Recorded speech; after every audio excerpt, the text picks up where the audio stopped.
Hello student, তোমরা যারা class 12 অর্থাৎ দ্বাদশ শ্রেণীর 4th সেমিস্টারের ছাত্রছাত্রী আছো, তোমাদের কালকে বাংলা পরীক্ষা আছে এবং আজকে আমি একটি মডেল কোয়েশ্চেন পেপার নিয়ে আলোচনা করব। আশা করি এই মডেল কোয়েশ্চেন পেপারে যে প্রশ্নগুলো আমি রেখেছি সেখান থেকে অনেক প্রশ্নই তোমরা সরাসরি পরীক্ষায় কমন পাবে।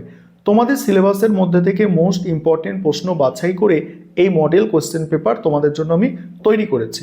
এখানে দেখো, এখানে প্রথম প্রশ্ন, এই প্রশ্নগুলো 150 শব্দের মধ্যে উত্তর লিখতে হবে। দেখো, প্রথম প্রশ্ন, হলুদ পোড়া গল্পটিতে গ্রামীণ সমাজের অন্ধবিশ্বাস ও কুসংস্কারের যে প্রভাব গল্পের পরিণতিতে ফুটে উঠেছে তা আলোচনা করো।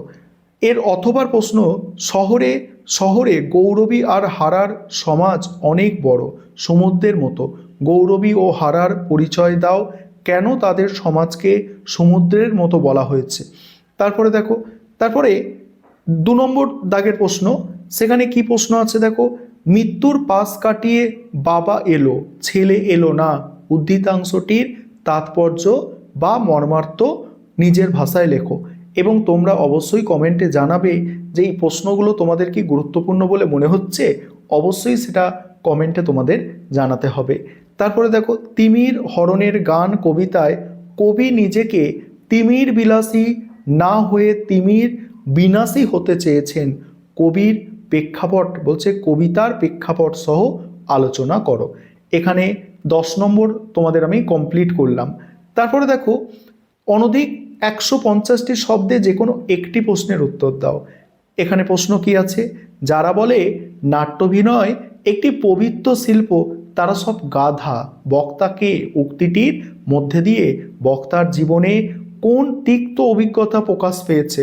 এবং এখানে অথবার প্রশ্ন কি আছে, অথবার প্রশ্ন আছে, নানা রঙের দিন নাটক অবলম্বনে রজনীকান্ত চট্টোপাধ্যায়ের চরিত্র বিশ্লেষণ করো। এবং আরেকটা বিষয় তোমাদের এখানে সচেতন করব, যে এই যে 150 শব্দের মধ্যে উত্তর লিখতে বলা হচ্ছে, তোমরা এই 150 শব্দের মধ্যেই লিখবে, খুব বেশি বড় করে লেখার কোনো দরকার নেই। তোমরা এটা চেষ্টা করবে যে আমরা যাতে 40 নম্বরের প্রশ্নের অ্যান্সার করতে পারি। আর 10 নম্বর বা 20 নম্বরে খুব ভালো করে তোমরা লিখলে এবং বাকি তোমাদের সময়ের অভাবে লিখতে পারলে না, এরকম করবে না। তোমাদের 150 শব্দে বলেছে, চাইলে তোমরা 120 শব্দে লেখো, কিন্তু সব প্রশ্নের উত্তর তোমরা করে আসো, সব প্রশ্নের উত্তর তোমরা করে এসো। এবং তোমাদের টাইমটাকে খুব মেনটেন করে লিখবে, অর্থাৎ একটা প্রশ্নের জন্য একটা নির্দিষ্ট টাইম বরাদ্দ করবে, না হলে কিন্তু সমস্যা হবে। কারণ এর আগে তোমরা এমসিকিউ পরীক্ষা দিয়েছো, এখন ডেসক্রিপটিভ পরীক্ষা দিতে চলেছে এবং এটা তোমাদের প্রথম পরীক্ষা। তারপর দেখো, 4 দাগের প্রশ্ন, সাংকেতিক বা প্রতীকী নাটক হিসাবে রবীন্দ্রনাথ ঠাকুরের ডাকঘর নাটকের সার্থকতা বিচার করো বা নামকরণের সার্থকতা।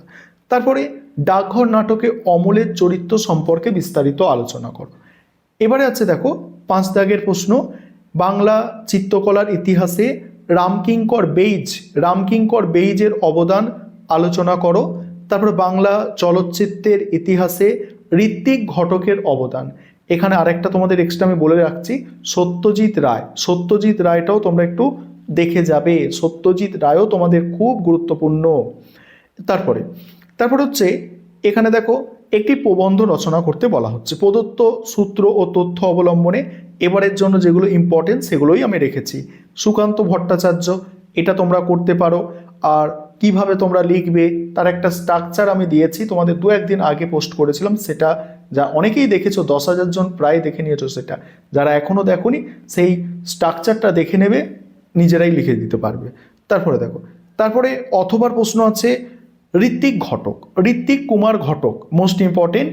আর তারপরে আছে আরেকটা কি দেখো, আরেকটা আছে বিষয়ের গভীরে প্রবেশ, এটা নিয়ে আছে বই পড়া বা ছাত্র জীবনে পাঠ্যপুস্তকের বাইরের জগৎ। এই হচ্ছে তোমাদের টোটাল মক টেস্টের প্রশ্নপত্র। এটা তোমরা দেখে যাও, আশা করি তোমরা উপকৃত হবে।